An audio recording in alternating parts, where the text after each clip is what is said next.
Hello lovely people and welcome to my channel. Saturday Night Stitch. Today we're going to learn how to sew Burda 9 2014 number 103, which is this lovely peasant style top.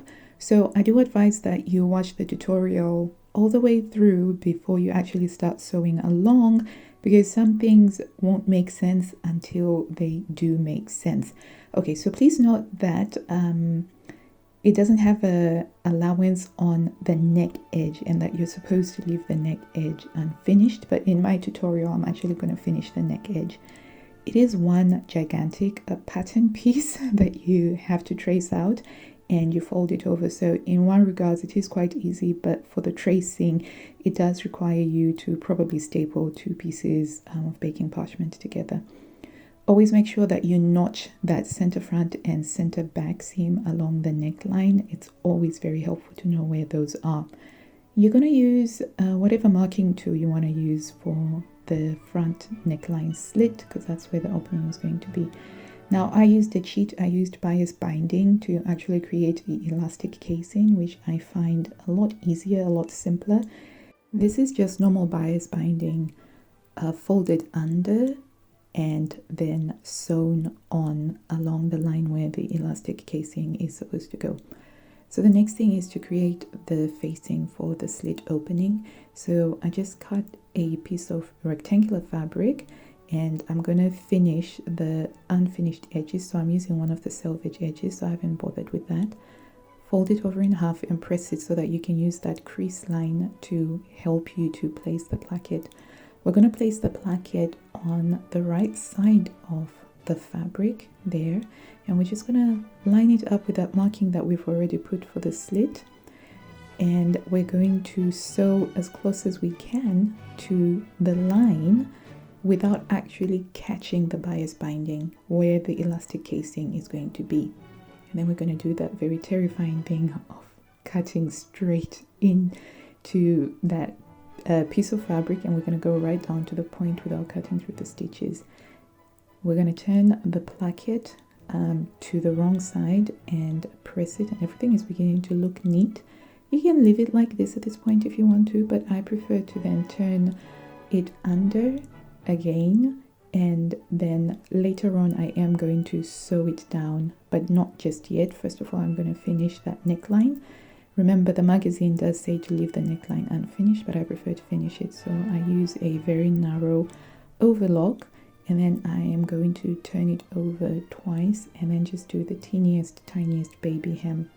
My fabric is a very lightweight cotton muslin, so it is very similar to a cotton gauze, so it doesn't require heavy handling. So the next thing that we're going to do is actually get the elastic in that elasticated casing. So when you actually make your elastic casing, you want to make sure that it fits your elastic width. You're going to check the measurement that you need in the instructions. My case is 39 centimeters.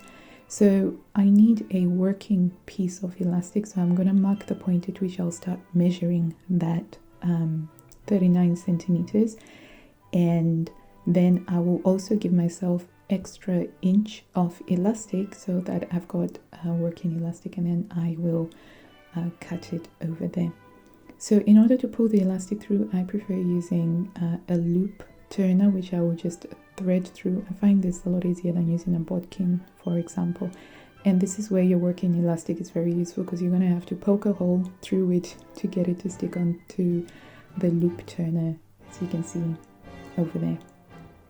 And then you're just going to very gently pull it through, especially if you're using a lightweight fabric. You kind of don't want to risk getting anything poking through it. So I do find that this is the easiest way to do. And so you're going to use those marks that you made to show you exactly where you need to sew down your elastic, to baste it down so that it doesn't move when you get round to top stitching around your placket. So I'm just going to use a little bit of hand sewing to keep my elastic in place right over there, right at the edge, before I've done the top stitching on the placket. The other thing that I'm going to do before I do the top stitching is to do the little belt loop. So I've also cheated by using this shearing elastic to make a button loop. And what I do is I will thread it through to a needle using one of those old-fashioned needle threaders. And then I'm just going to create a loop right over there where the elastic casing ends. And I prefer using the shearing elastic because there's a lot less bulk than creating a loop using the same fabric cut on the bias and then turned under. And I find that the shearing elastic does the same job but without as much bulk. And I didn't want a lot of bulk on this because again, the fabric is very, very fine. And use your button to check that you've got the right size loop. So once I've sewn that, you can see that once we've turned everything under, we can just top stitch that placket, doing one clean finish throughout, and then it's ready. Everything is tucked under, everything looks really nice and neat, and we can sew the button on at a later stage. So the next thing to do is to finish those sleeves. So we're just going to turn those under twice. So I will do a 1/2 inch turn and then a 1/4 inch turn under, and I will press it because this cotton behaves really well. It's such a joy and a pleasure to seriously sew this cotton fabric. And you want to make sure that the width of your elastic is going to fit into that casing. So you have the opportunities of making it wider if you want to, or even narrower. You could even shear this edge if you wanted to. So you're going to check what the measurement required is according to the size that you've traced out. And in the same way, again, mark on the elastic and give yourself some extra inches on either side so that you've got working elastic to use. It makes it so much easier. And then you're going to again tuck it in, and you can use some hand sewing if you want to, or if you are very good with using pins and stuff, you can go ahead and skip the hand sewing to baste it in. So once you do that, you're going to sew up the side seam and then finish off the side seam with a serger. Now, what to do with that thread there? I personally prefer to use a crochet hook or a loop turner hook to thread it through and then pull the overlocker thread through. And that sort of reduces my paranoia that it will begin to unravel.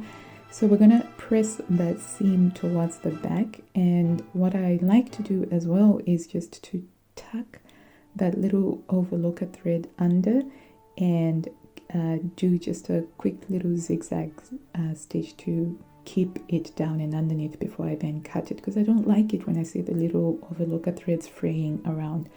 So finally we get to the hem. Similar thing that we did with the sleeve, we're just gonna fold it over and then fold it under again and sew it and then give it a press, and that's what it looks like.